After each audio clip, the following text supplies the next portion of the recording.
nurse's office, they'll say, oh, I didn't shave, Hair. or I haven't had my nails done, All the time. or my feet smell. I said, look, ladies, Hair. I've seen it all, okay? The key here is she has to stay at 90 degrees. Now, this is not the kit that we have. We have several different kits. This is just one kit, okay? This kit's gonna come with a conformable cast tape. This is 2x2 gauze, they go in between the toes. However, if you find a patient who has a lot of tinea, fungus, or whatever, you can take that sore back ribbon and weave it in between the toes. That will address the fungus and odor, okay? So this again, now you played with that one with the Terry-Net Stockinette S, which is synthetic. This is a Terry-Net Stockinette C, which is cotton, okay? And so there's a difference when you feel it. I like cotton. I like to work everything I do, I like to make out of cotton. So if you feel it and get a feel for it, you will see how everything lays out, okay? Now, today, we're gonna simulate that she has a wound underneath her foot, and we're gonna say, we're gonna use a Siltex Sorbact here as a mild absorber, antimicrobial dressing. We will place that on the side of her DFU. DFU is diabetic foot ulcer, okay? One of the keys for the cast is it has to be at 90 degrees. She has to be at 90 degrees, okay? So, the original cast was invented in the 30s, the 50s, comes to the United States in the 1960s. When it comes to the States in the 60s, fiberglass casting is made in the 70s, right? So, you look here, I'm gonna apply this just right here, roll that upper leg. My landmarks are gonna be her fibular notch. You can feel your fibular notch on the lateral side of your leg, and the tibial plateau, or your tibial crest. Stays at 90 degrees, should be wrinkle free, okay? Now, we're simulating that we have her dressing. I would fold this back, dress my wound, put the ribbon in between the toe, put something in between the toes so I don't have skin on skin contact. Then I'm gonna place this piece just like this. I'm not gonna pull it. I'm going to take this self-adhesive foam pad. The original TCC cast was defined as minimally padded, intimate, rigid contact to the skin. That's how it gets the name, contact cast. My marker here, the tibial crest, I'll feed this right along the shin, right? Place it right down. Now, I don't want to cut it, because if I cut it, my scissors will stick to it. So I take it right there, and I cut it from here. Place this aside, fold that up, tack that piece down, just like this, okay? Now, once I have that, it's gonna have these circular paths for the malleoli, the lateral, on the lateral side, not over the centerpiece. And there's gonna be one for the medial side, which is not gonna overlap under the centerpiece again. Just find the bony prominent area, place it right down. Now, it's gonna come with this black foam, perforated black foam. It's customizable, which I think the best feature for this kit is whether your patient is pes cavus, pes planus, meaning flat foot or high arch. Whether they're transmet, meaning they have the toes removed. This cast will accommodate their size, okay? Now this size is free for the soft spot.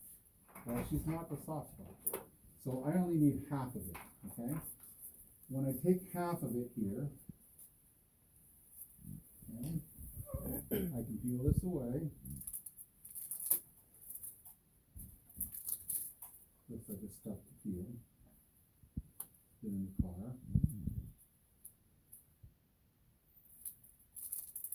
Peel off this backing. That's about right. Get it off.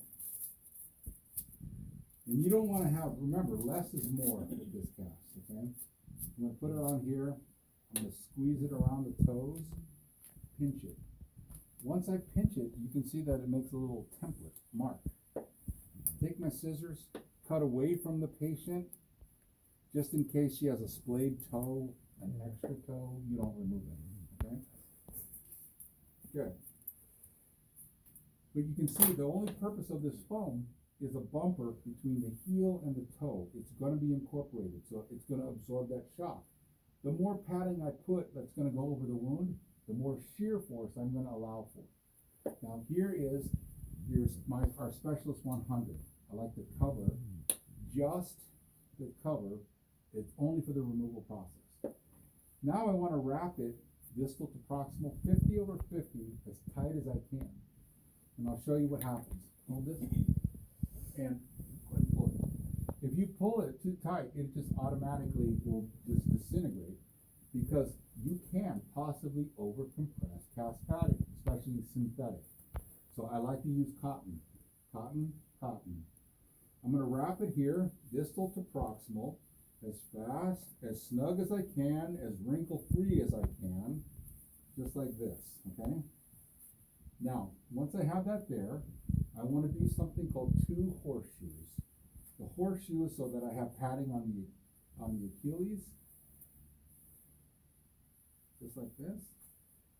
And now that I have 2 horseshoes, I want to do 2 stirrups so that I know that I have padding underneath the calcaneus. Okay? There is this. I'll have her hold this. I'll take the second piece. Now, when you're wrapping your distal short leg cast and you wrap the padding on, it always looks kind of weird. I'll show you this technique. I start in a downward, come up, pull it. And I do it, it's called like a palm tree technique, just like that. It's very easy to pull. Remember, minimally padded, intimate, rigid contact. By just doing that, it's wrinkle free. You can see my palm tree, right? So I get it nice and smooth, just like that. Now, here comes the hard part.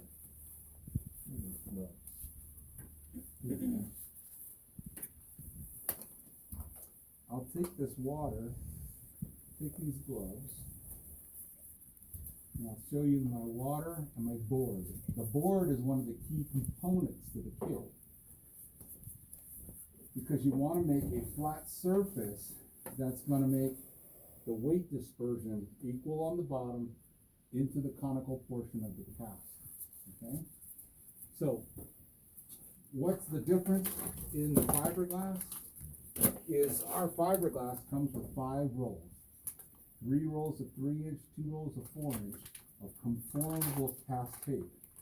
Now the fiberglass that you're used to is not conformable, meaning this has a stretched property to it. And I mean 3-dimensional stretch, okay? So I'm gonna put that in the water, that's a 3-inch. I'm gonna put a 4-inch in the water. I'm gonna put a 4-inch in the water. Now that I have this, you're gonna see the 3-inch, the barrel is on top, right?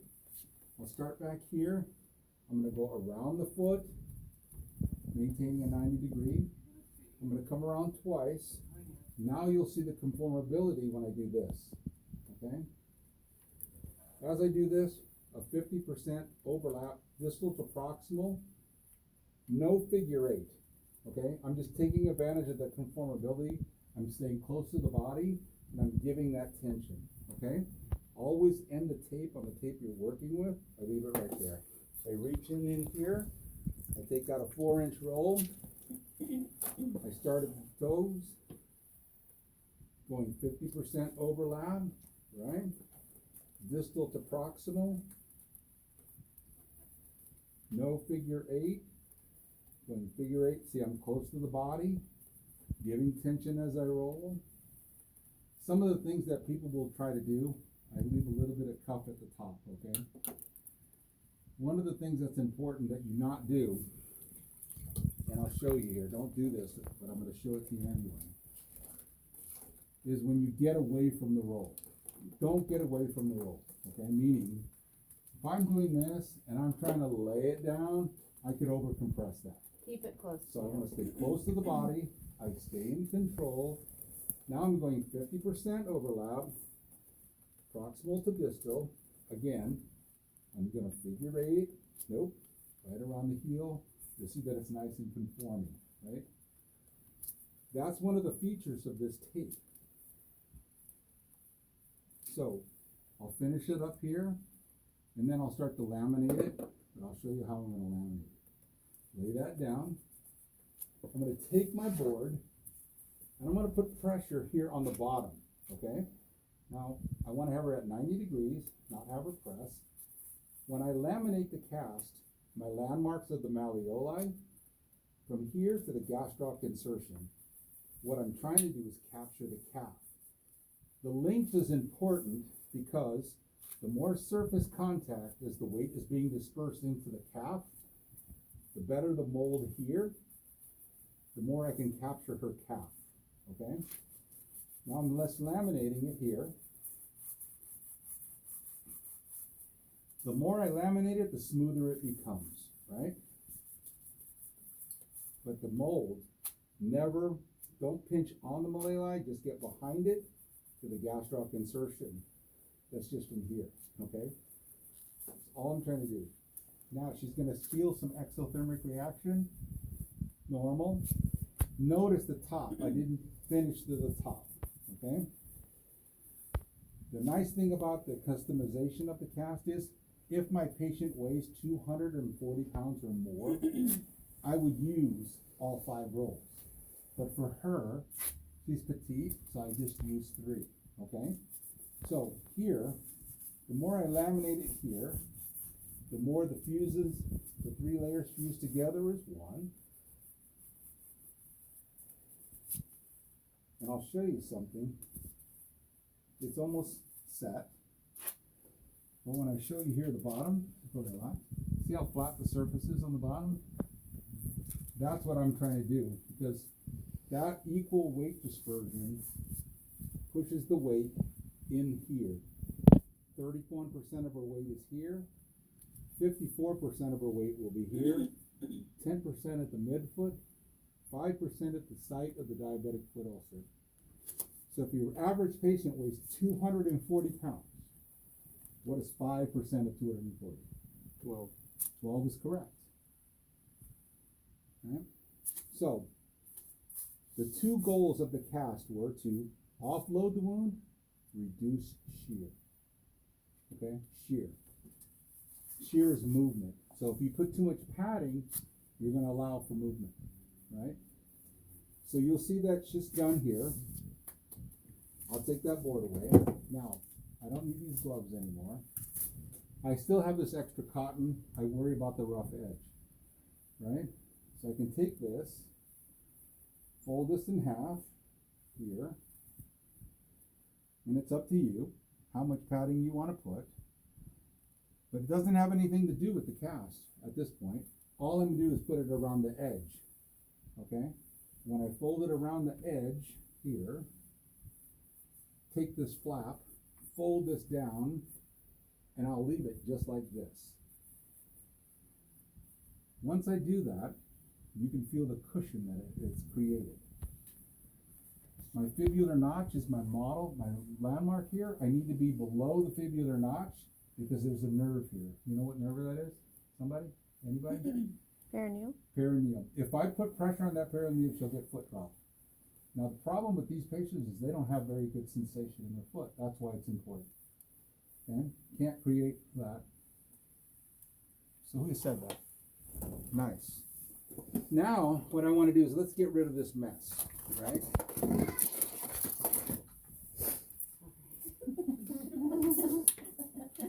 Is it for me? You know how my daughter, I was like, who's home? My daughter's coming home from her soccer game. Did they win?